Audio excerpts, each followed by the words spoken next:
several side effects to the vaccine, there have been very few reported deaths. But a Virginia woman says she believes her mother, who had multiple underlying health conditions, died as a result of the vaccine. Lisa Jones, who lives in Gloucester, says her 58-year-old mother died less than an hour after receiving the Pfizer vaccine. Doctors at VCU Tappahannock Hospital, where Dreen Keys was admitted before she died, told Jones her mother had flash pulmonary edema caused by anaphylaxis, but at this time it's still unclear if that was the cause of her death. And the medical examiner told Jones they would not be performing a full autopsy. We're learning more tonight about the mysterious death of a man who died just hours after getting the COVID-19 vaccine. Multiple agencies are now investigating what caused his death. CBS 13's Marissa Perlman is in Auburn with the woman who says she witnessed that man getting this shot. Marissa? Yeah, a lot to learn about this one, Steve. First, the county posting on social media that a person was diagnosed with COVID-19 back in December and then died just hours after getting the vaccine on Thursday. This news now causing concern in this community, now questioning the safety of the COVID-19 vaccine. An Auburn woman tonight says she witnessed tragedy firsthand. In a post on Facebook, she says she saw her grandfather's aide, a 60-year-old man, get the COVID vaccine at a senior living facility Thursday. She writes, 20 minutes later, he realized his legs felt tingly and he was having shortness of breath. He was wheeled out in an ambulance. 1 hour later, he was in ICU on a ventilator. And 3 hours later, he passed away. She goes on to say, hearing this broke my family's heart, as he has taken care of my grandpa for years and was there helping as we were coming to say our goodbye. As a COVID vaccine rolls out this week, questions are being raised by some about safety and side effects. And it seems that not everyone will be lining up for the shots. WPTV News Channel 5's Matt Stesney looks into the concerns being raised by a local healthcare professional.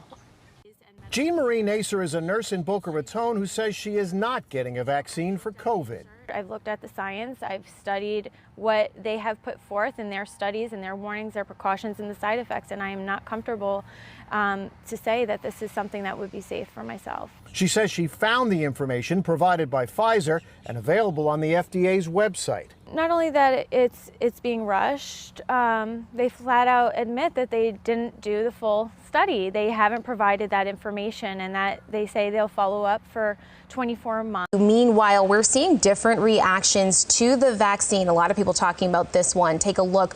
One nurse in Tennessee fainted on a live broadcast after getting the Pfizer shot. Doctors say it's not uncommon for people to have that reaction, and minutes later, she was back on her feet. The Orange County Coroner's Office is investigating the death of a woman who passed away several days after getting her second Moderna vaccine. The family says the mother and grandmother was healthy before she got her shot and that her sudden death came as a shock. Eyewitness News reporter Jessica DeNova has more. This Orange County son worries his mom died because of her second Moderna COVID-19 vaccine dose. A conversation with staff at the OC Coroner's Office about Griselda Flores' death raised red flags for Richard Cardenas and his family. They made it seem like this was not the first call that they had. OC Assistant Chief Deputy Coroner Brad Olson says that's right. Olson tells Eyewitness News a handful of deaths, including Griselda's, are under investigation because they happened 1 to 3 days after the person got a COVID-19 vaccine dose. Tonight from Kyle Zook, even after his dad died 4 days after getting his second shot of Pfizer vaccine. The cause of his sudden death still not known tonight. Within a couple hours, he just couldn't breathe on his own. He had stomach problems. He was complaining that he wasn't feeling good. And by the time he clocked out, he couldn't breathe at all. That was January 5th. Within hours, Tim Zook was admitted into the ER of the same hospital he was working at. 2 days later, he was so bad, he voluntarily told them, put me on a ventilator, I want to live. Those were his last words. Zook was 60 years old. He was so excited to get a second Pfizer vaccination, he posted it on social media. Kyle Zook said his dad repeatedly tested negative for COVID. He had high blood pressure but was otherwise healthy. As the OC coroner investigates the cause of his dad's death, I'm Haley Wilkes. And I'm Bob Mueller. New tonight, a Nashville woman is speaking out tonight from her hospital bed, unable to walk. Less than 24 hours after receiving her second dose of the Pfizer COVID-19 vaccine, she was unable to move from the neck down. As News 2's Alex Dennis shows us, she is encouraging others to advocate for their health.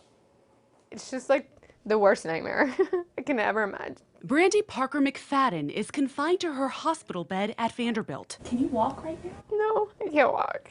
Less than 24 hours after receiving her second Pfizer COVID shot, she explains she lost her ability to move from her shoulders down. I thought maybe, if anything, I'd probably get like flu-like symptoms because I'd already had COVID, but I never in a million years thought I would never be able to get up and go to the bathroom or get up and walk to the other side of the room or stand up and hug my kid. The Centers for Disease Control now looking into the death of Dr. Gregory Michael, who received the Pfizer COVID-19 vaccine on December 18th.